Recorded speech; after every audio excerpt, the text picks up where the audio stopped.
Hey guys, welcome back. First of all, thank you so much for watching the previous lectures. I think this is lecture number 5, and the 4 previous ones have had some really lovely response and comments and you guys reaching out to me, so mega appreciate it. That's what I do it for, so thanks.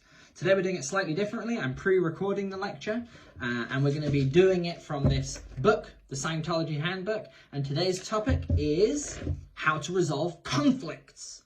So we're going to be talking about 3 things today. We're going to be talking about number 1, what is the law that underpins all conflict, whether it's between individuals, organizations, or even countries? So the law that underpins all conflict.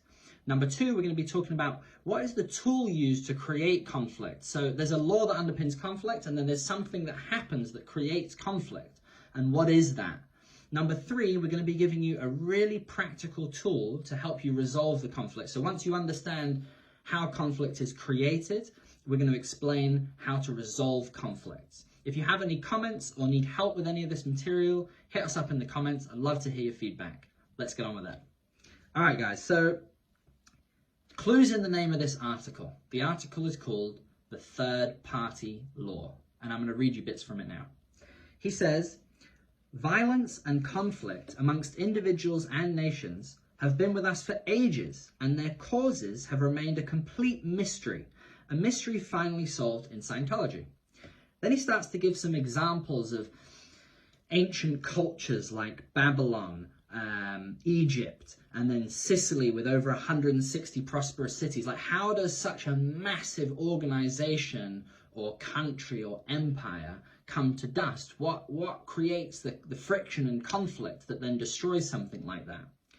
He goes on to say, such a thing would have to be some natural law unguessed at by himself, as in something must be happening that people don't know what the cause is. You know, most couples don't want to fight. Most husbands and wives, they don't want to fight. They know they're on the same side. Why are they fighting? What is creating the conflict? So here he answers that question. He says, the law would seem to be a third party must be present and unknown in every quarrel for a conflict to exist. And then he gives several variations of this. Or, for a quarrel to occur, an unknown third party must be active in producing it between 2 potential opponents.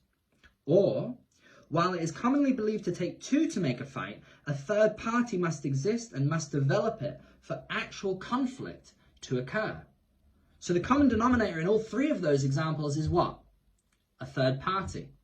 Now, what might that be? We're going to go into some examples, but I think you guys can start to get the idea, and maybe you can already start to think, if there is someone you're having a conflict with, think, who could be stimulating that conflict? Who could be spurring it on? He says here, it is very easy to see that 2 in conflict are fighting.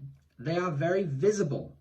What is harder to see or suspect is that a third party existed and actively promoted the quarrel. So if you see 2 people on the street fighting, they're fighting. It's like it's physically obvious that there's a fight, a quarrel, a conflict going on. What you might not see is their friend around the corner has been secretly passing on this fight, right? Like he goes on to say here, the hidden third party, seeming at times to be a supporter of only one side, is to be found as the instigator. Now, what does that mean? He might be actively saying, oh yeah, go do this. But then behind your back, he's also talking to the person that he's trying to push you into conflict with, getting them, and then bang, create this explosion, right? Have you guys seen examples of that? I'd love to know. Hit me up in the comments. He says, this is a useful law in many areas of life. Now listen to this. It is the cause of war. Big statement. One sees 2 fellows shouting bad names at each other, sees them come to blows. No one else is around, so they, of course, caused the fight. But there was a third party. That's the thing to remember, right? Then he says, one looks over personal quarrels, group conflicts, national battles, and one finds, if he searches, the third party, unsuspected by both combatants, or if suspected at all, brushed off as fantastic, unbelievable. Yet careful documentation finally affirms it. So what he's saying here is like, whatever the quarrel, there is a third party. And we're going to go on to explain how you find that third party. So, now, this is important too. There are no conflicts which cannot be resolved unless the true promoters of them remain hidden. There are no conflicts, no fights between people which cannot be resolved unless the true promoters of them remain hidden. So the key here is to find the hidden promoters of conflict, okay? And to find them, one has to first understand one very basic thing. And this thing is called false reports. And I'm going to explain what that is. He says, another very important factor in third-party technology is false reports. False reports are written or spoken statements which turn out to be groundless or deceitful, lying, having some lies in them, or which knowingly contain lies. Okay? So false reports are written or spoken statements which turn out to be groundless or deceitful, or which knowingly contain lies. Now, what could that be? You could say to a husband, hey, I saw your wife. She was very flirty with my friend at the bar last night. If that could be an exaggerated claim that causes conflict. Or you could say to your boss, if someone said to your boss that you were slacking off on the job and you weren't, or wrote a complaint to the HR department. It could be any of these examples, but the key is it's a false report. It's some made up or fabricated information that is looking for conflict, looking for something to create angst between people. He goes on to say, by giving false reports on others, a third party causes harm and wreaks havoc among individuals and groups. In several cases, an organization has lost several guiltless staff members, innocent. They were dismissed or disciplined in an effort to solve upsets. So some false reports happened and they created upsets, but it was based on false reports. Running this back further, one finds the real third party eventually unearthed got people shot by false reports. So the person gave false reports, and that's how he got other people into trouble, again, creating conflict, okay? The basis of all really troublesome third-party activity is then false reports. So the first clue you have is all conflict is created by this third party.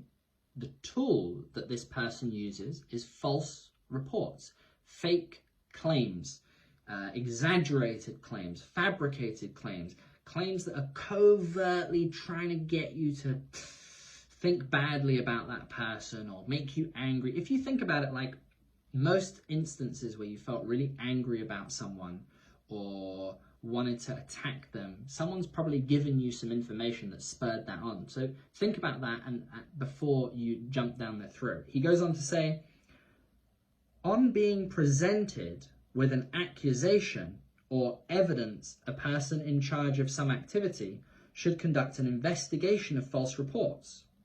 In this way, one can then verify such reports and arrive at the true source of the trouble and avoid disciplining individuals who may be innocent. So again, before you, in a hot-tempered way, act on the information, verify if it's true. Verify, is this person trying to create conflict, or are they bringing me genuinely useful information? You know, are they bringing me bad news, which in the first place is suspect, or are they trying to create conflict?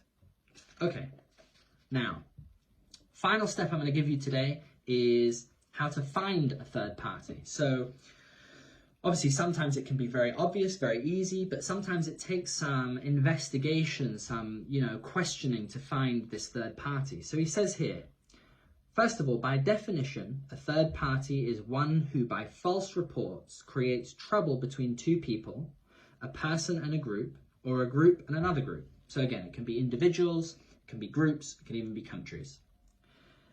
He says, to find a third party, one has to ask those involved in the dispute questions along the following lines. Okay, so again, think of examples of people you've had conflicts with, and then think of using these questions to get to the bottom of the creator of the conflicts. Questions like this. Have you been told you were bad? What was said? Who said it? Have you been told someone was bad? What was said? Who said it? Have you been told someone was doing wrong? Someone was doing something bad? What was said? Who said it?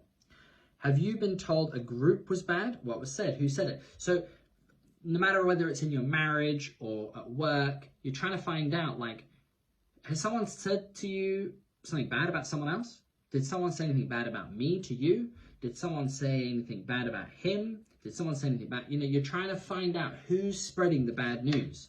Because then he says, by then combining names given, you have one name appearing far more often than the rest. This is done by counting the names. You then investigate this person.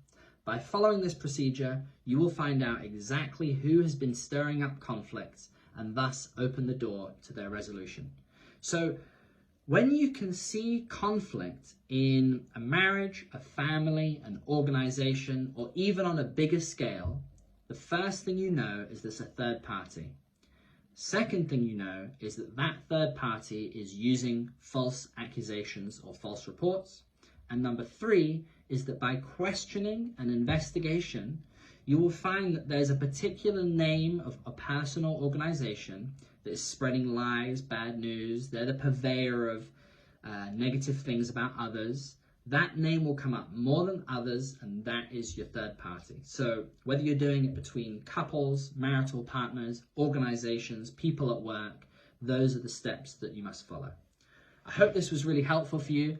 If you guys want to find out more about this, because again, I'm just taking highlighted quotes from this book. The website is scientology.org/courses. The course is called How to Resolve Conflict. It's really simple. I think it takes less than 5 hours to do. It's totally free. So please, if you're interested, log on, take the course. Would love to know your feedback. So leave lots of comments. And if you're on YouTube, subscribe. Love you guys. Bye.